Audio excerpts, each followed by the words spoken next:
Obersalzberg is more than a site of remembrance. It is a living testament to the lessons of history.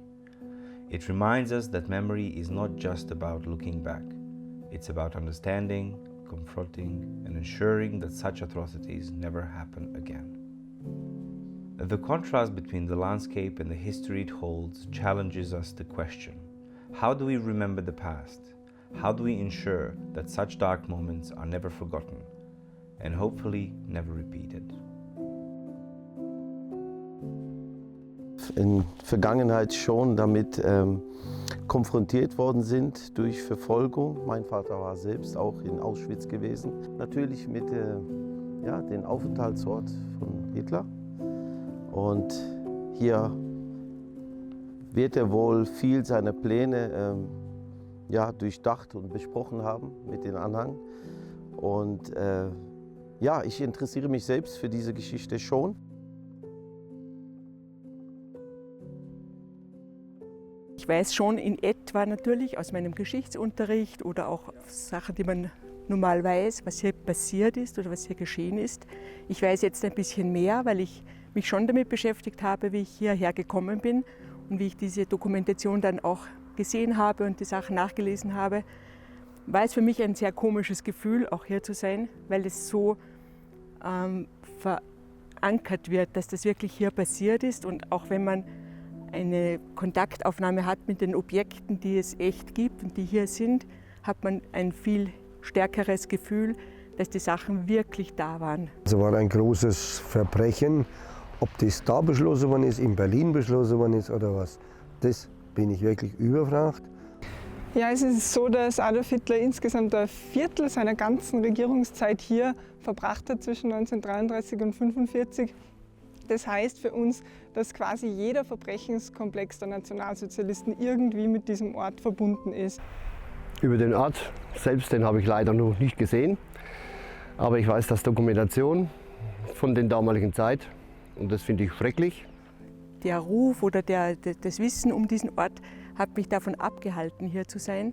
Obwohl die Landschaft und alles ist schön, aber auch nicht als Ausflug oder so würde ich oder auch andere Salzburger benutzen diesen Ort nicht, weil das ein Tabuort ist für uns.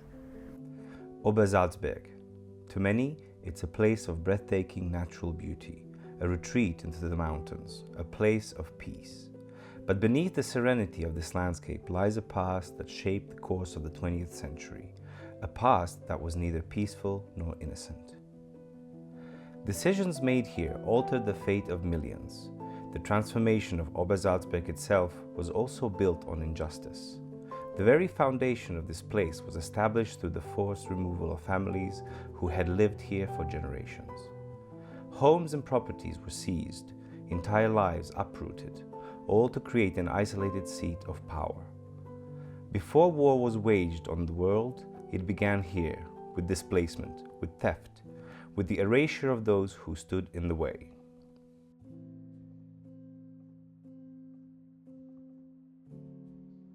Mich hat meine Zeit in Wien auch sehr geprägt, weil ich im 2. Bezirk gewohnt habe, was nach wie vor ein Judenviertel ist und wo natürlich die Geschichte einfach sehr präsent ist, auch durch die Erfahrungen und Erzählungen meiner Familie in dem Haus, in dem ich gelebt habe, das einfach irrsinnig präsent war und mich sehr geprägt hat in meiner Zeit auch bis heute und das tief in mir auch drin steckt, was passiert ist. Diese Sachen mit Zwangsdeportierung von Behinderten, von kranken Menschen oder wie was, das war ein fürchterliches Verbrechen. Man muss sich als Deutscher manchmal schämen, wenn man hört, was unsere Vorfahren, wer auch immer dabei war, wirklich angestellt hat. Wir sind Sintis und unter anderem Juden, Sintis, wurden ja zu der Zeit sehr verfolgt und es sind schlimme Dinge passiert, was manches noch bis heute nach sich zieht und daher ist es auch sehr emotional. Geht das auf die Juden und alles, was da betroffen ist. Mein persönliches wäre, dass eigentlich fast jede Schulklasse ab der 8. Klasse, also ein bisschen Verstand da ist, eigentlich da an solche Stätten mal rangeführt werden müsste zur Erinnerung und dann wirklich aber das auch konzentriert, nicht als Spaßausflug, der Ausflug meinetwegen spaßig, aber hier mal innehalten, was damals alles passiert ist. Das wäre wirklich ein Wunsch von mir, dass das näher gebracht wird, absolut. Es gibt da ein ganz konkretes Beispiel. Am 20. April 1943 feiert Hitler hier im Obersalzberg seinen 54. Geburtstag. Also er lässt sich hier feiern, hat eine Party, wird reich beschenkt und gleichzeitig bekommt er den Bericht aus Warschau, dass seit dem Vortag, also seit dem 19.04.1943, dort die Ghettoaktion läuft. Das heißt, die SS und die Polizei marschiert ins Ghetto ein und sollen dieses Ghetto auch räumen. Das heißt nichts anderes, als dass die jüdischen Menschen im Ghetto deportiert und ermordet werden sollen. Obersalzberg, from the mid-1930s onward, became a central location of the Nazi leadership. Here, Adolf Hitler and his inner circle met to plot and plan the most horrific crimes in human history. This site was the nerve center of the Nazi regime, where policies were shaped and war strategies developed, directly contributing to the outbreak of Second World War. The most significant decisions that took place here, such as the planning of the Operation Barbarossa, the invasion of the Soviet Union and the implementation of the Holocaust, are permanently linked to the name Obersalzberg. While the landscape appears serene today, it is important to remember that from this peaceful mountaintop, atrocities were set in motion that would devastate nations, annihilate entire communities, and lead to the deaths of millions. The policies that led to the Warsaw Ghetto were part of a wider strategy of extermination and control, driven by the ideology of racial purity that was discussed and refined in places like Obersalzberg.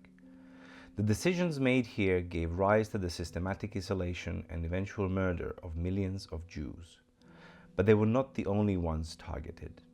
The same policies led to the genocide of the Sinti and Roma, who were labeled as racially inferior and subjected to forced sterilization, internment, and mass murder in concentration camps such as Auschwitz-Birkenau.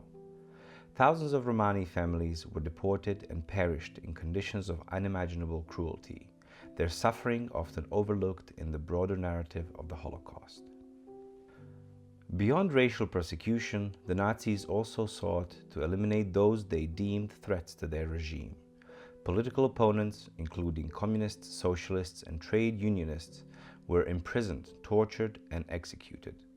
Homosexuals accused of corrupting society were arrested and sent to concentration camps where they faced brutal treatment and medical experiments.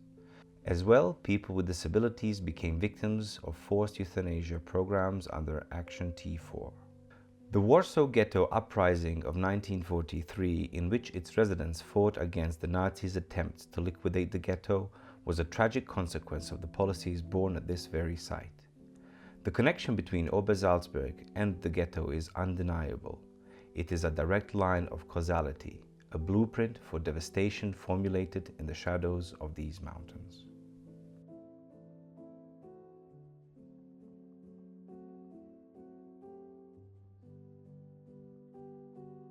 Und ich bin ja ein Busfahrer, das darf ja ruhig bekannt sein. Und ich habe ja dann auch immer Schüler im Bus drin und bin oft entsetzt über die Ahnungslosigkeit von Kindern. Die wo eigentlich da Geschichte gar nichts mehr wissen, ja? Oder bloß noch so Bruchteile wissen. Ja? Oder das dann wieder verherrlichen, dass das wieder angeht. Ja? Das ist eigentlich schlimm. Ich glaube, das Wichtigste ist, dass man sich einlässt auf diese Themen. Ich glaube, es ist manchmal nicht sehr leicht und ich glaube, in der Jugend hat man nicht immer die Interessen an der Geschichte.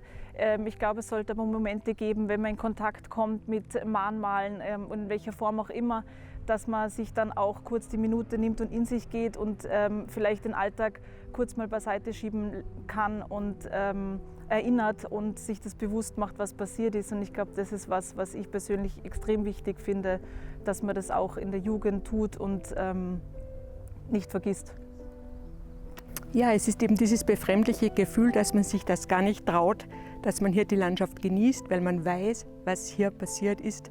Jetzt ist es so ein starker Widerspruch, der hier stark spürbar ist. Natürlich was ganz anderes, wenn man hier vor Ort ist und ja, das mitfühlen kann, sich so ein bisschen mit einbringen kann. Und darum sind wir, um das auch selbst zu erleben. Ja, es ist sehr auch irgendwo emotional. Und dann denkt man auch so an die Vergangenen.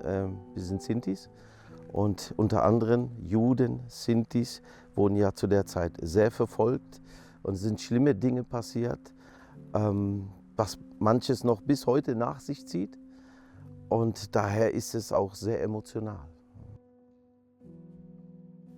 Today, Obersalzberg is a place of reflection. The Documentation Center stands as a testament to the atrocities that were planned and executed here.